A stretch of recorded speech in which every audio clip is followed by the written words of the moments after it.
Selamat pagi untuk anak-anak sekelas 8 pada hari ini. Apa kabar kalian? Kiranya kalian pada hari ini pun tetap dalam keadaan baik, dalam keadaan sehat, di dalam penyertaan tangan kasih Bapa. Pada hari ini kita akan lanjutkan kembali materi pembelajaran kita. Sebelumnya anak-anakku, marilah kita memulainya di dalam doa supaya pembelajaran kita ini benar diberkati Tuhan, menjadi pemahaman dan pengetahuan baru untuk menguatkan iman pengiringan kita pada Tuhan Allah. Mari kita ambil sikap posisi berdoa. Tuhan, terima kasih buat pagi hari ini. Kami akan kembali memulai pembelajaran kami. Tuhan Yesus, tolong kami mengerti dan memahami apa yang diajarkan oleh guru-guru kami. Tidak lupa kami berdoa buat orang tua kami, abang, adik, dan kakak kami, guru-guru kami, sekolah kami. Kiranya Tuhan memberkati dan memberikan terus kami kekuatan kesehatan. Dalam nama Yesus kami berdoa mengucap syukur pada pagi hari ini. Amin. Baik anak-anakku, pada hari ini kita mengangkat topik dengan judul dampak dari hidup beriman dan berpengharapan. Jadi kalau kemarin kita berbicara memilih untuk tidak berputus asa, nah sekarang kita berbicara tentang dampak dari hidup beriman dan berpengharapan. Jadi anakku, orang Kristen itu tidak bisa dilepaskan dari kata beriman dan berpengharapan. Engkau tidak hanya cukup beriman, tetapi tidak berpengharapan. Tidak. Tetapi beriman dan berpengharapan adalah satu kesinambungan. Ya, jadi kita beriman, di situ juga kita menaruh pengharapan. Nah, pengantar kita untuk pagi ini adalah bagaimana kita memahami makna iman dan pengharapan. Ya, memahami makna dan iman serta pengharapan. Artinya, setiap kita yang sekarang ini telah menjadi anak-anak Tuhan percaya pada janji-janji Allah kepada umatnya, memiliki kerinduan untuk mempelajari serta memahami kehendaknya dalam hidup manusia. Jadi kita bisa lihat ada banyak janji Allah kepada manusia, dan janji-janji itu kita ketahui saat kita berbicara atau membaca kitab suci. Ya, di firman Tuhanlah banyak kita tahu ada banyak janji Tuhan kepada umatnya. Taat pada kehendaknya, kehendak Tuhan maksudnya, serta menyerahkan hidup sepenuhnya dalam kedaulatan Allah. Manusia hanya punya rancangan dan rencana, tetapi Tuhanlah yang punya kedaulatan. Kita tahu dalam Ayub 42 ayat yang kedua, Ayub berkata, "Aku tahu engkau sanggup melakukan segala sesuatu dan tidak ada rancanganmu yang gagal." Rencana dan rancangan kalian dan saya bisa gagal, tetapi rencana Allah pada kita tidak pernah gagal, meskipun sebenarnya kita dalam posisi gagal secara duniawi dan kedagingan. Tetapi dari situ Tuhan sanggup buka pintu keberhasilan untuk kita, karena kita tahu bersama bahwa di tangan Tuhan tiada sesuatu yang mustahil. Tuhanmu sanggup, Tuhan kita mampu melakukan segala perkara. Nah, selanjutnya dalam kalangan orang Kristen masih ada yang berpikir bahwa cukup dengan baptisan dan peneguhan sidi mereka telah menjadi orang beriman. Nah, ini tidaklah sepenuhnya benar, karena kita juga dalam kitab Yakobus dikatakan, hendaklah kamu jangan menjadi pendengar-pendengar firman saja, tetapi juga kita harus menjadi pelaku-pelaku firman. Rasul Paulus berkata, hendaknya kamu menjadi suratan yang terbuka, yang dapat dibaca orang tanpa kita bicara. Nah, artinya kita tidak cukup hanya berkutat di liturgis atau tata gereja, dogma gereja yang mengatakan bahwa ketika kita sudah dibaptis, kita peneguhan sidi, itu sudah cukup. Tidak. Justru ketika kalian nanti angkat sidi, tantangan dan tanggung jawab sebagai orang Kristen itu semakin berat dan semakin hebat. Tapi jangan takut, semua itu akan dimampukan Tuhan kita melakukan dan menjadikan apa yang kita alami menjadi kesaksian kita. Kita percaya pada janji Allah. Orang Kristen membangun imannya berdasarkan janji Allah untuk menyelamatkan manusia, dan janji itu dipenuhi dalam Kristus Yesus. Perjanjian lama berisi tentang nubuatan akan datang nanti pembebas Mesias. Perjanjian baru adalah penggenapan janji-janji dan nubuatan yang ada di perjanjian lama. Yesus Kristus adalah penggenapan janji Allah, dan Yesus datang ke dunia ini dengan misi penebusan manusia dari dosa-dosa. Yesus adalah anak Allah, sabda, firman, perkataan Allah yang masuk ke rahim Maria menjadi daging. Dan Yesus datang ke dunia dalam misi menyelamatkan manusia. Karena Yohanes 3:16, kasih Allah besar bagi dunia.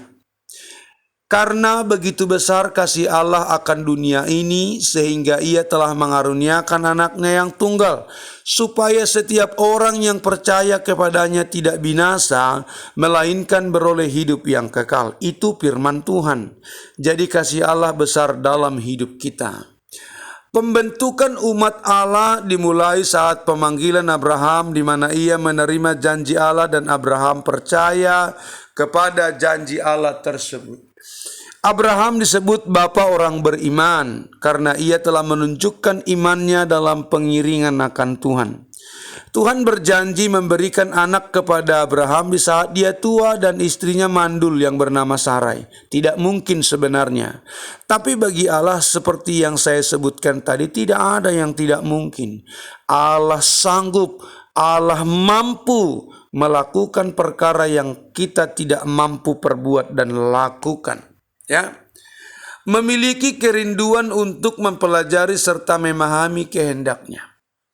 Orang beriman dapat bergaul karib dengan Allah. Bergaul karib berbicara hubungan atau bicara intimasi, keintiman, keakraban dengan Tuhan Allah. Ada tokoh PL yang bergaul yang disebut Alkitab begitu luar biasa, dan mereka tidak mengalami kematian karena mereka diangkat Allah langsung ke tempat di mana menanti kedatangan Kristus kali yang kedua. Mereka di Firdaus. Mereka adalah Henok dan Elia. Manusia tidak ragu akan janji Allah. Jangan pernah ragu akan janji Allah. Sebab kebenaran itu ya dan amin, memerdekakan kita dan menguatkan kehidupan umat-umatnya. Janji Allah ya dan amin bagi umatnya. Lalu taat kepada kehendaknya dan menyerahkan hidupnya dalam kedaulatan Allah. Orang beriman hidup menurut perintah Allah. Jadi kalau kita hidup beriman tapi menuruti perintah setan, ada yang salah di situ. Jadi yang benar adalah kita beriman kepada Allah dan kita hidup menurut perintah Allah dalam kebenaran firman-Nya. Perintah Allah tertulis dalam Alkitab atau kitab suci kita, PL dan Perjanjian Baru. Manusia hidup cenderung hidup dalam dosa karena unsur dosa sudah ada pada kita yang kita warisi dari Adam dan Hawa. Manusia tidak berkuasa atas hidupnya, tetapi Allah lah yang berdaulat. Kita lanjutkan anak-anakku, iman atau percaya kepada apa yang diyakini. Iman adalah dasar dari segala sesuatu yang kita harapkan dan bukti dari segala sesuatu yang tidak kita lihat. Iman bertumbuh makin kuat ketika dipupuk dan diterapkan. Menurut kitab Roma 10 dan 17, iman timbul dari pendengaran dan pendengaran oleh firman Kristus. Firman mengungkapkan kehendaknya, kehendak Tuhan, ya. Jadi mari kita suka baca-baca firman supaya kita banyak tahu, mengerti suara Tuhan, kehendak Tuhan atas hidup kita. Dampak dari hidup beriman dan berpengharapan itu bisa kita lihat. Kita bisa hidup mengandalkan Tuhan, menaruh harap pada Tuhan, setia.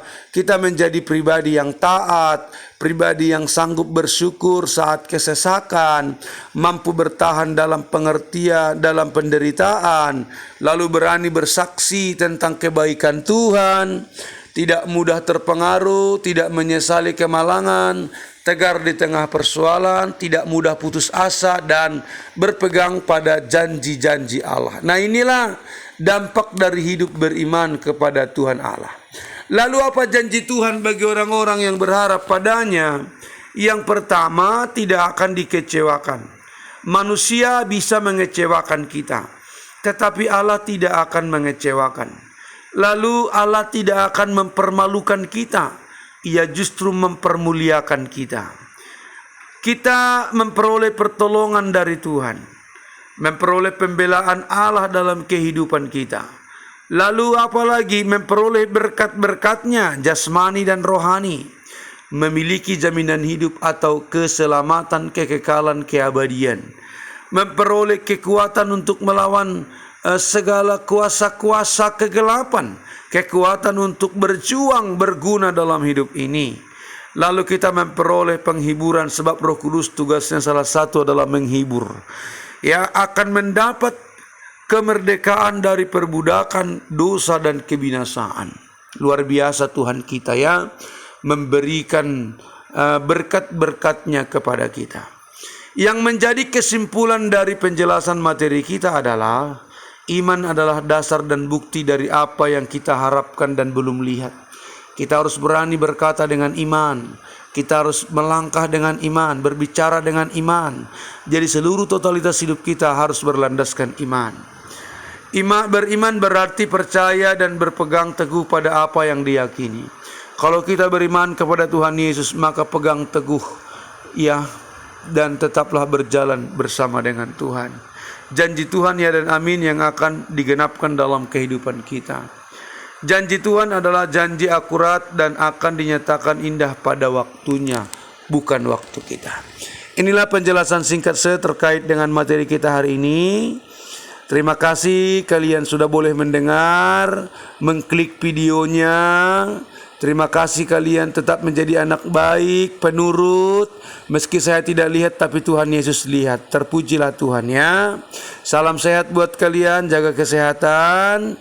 Dan pagi hari ini tugas kalian adalah dari penjelasan materi ini, buatlah 3 pertanyaan atau 2 pertanyaan, lalu japrilah saya untuk saya jawab dan saya kirim kembali jawabannya kepada WhatsApp kamu.